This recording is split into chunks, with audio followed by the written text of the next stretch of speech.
How to schedule posts in Instagram. First, you have to make sure that your Instagram is up to date. You can do this by going to the App Store and then checking for Instagram if there is an update. If there is none, we can go ahead and open our Instagram app. Then let's try making a new post by clicking the Add button in the lower part of the screen. Then choose any picture or video you want to make a scheduled post.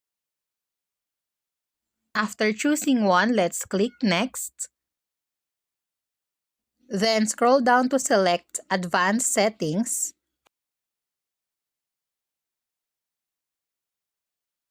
And here you will see this option, Schedule Content.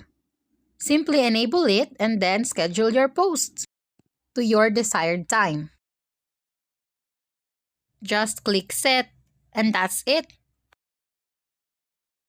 Now, to be able to access your scheduled post, just simply go to your profile and then click the three lines on the upper right corner of your screen and then select Scheduled Content. Now you will be able to see and access all of the scheduled content in your account.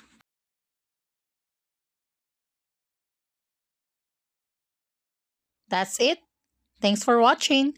Don't forget to like and subscribe.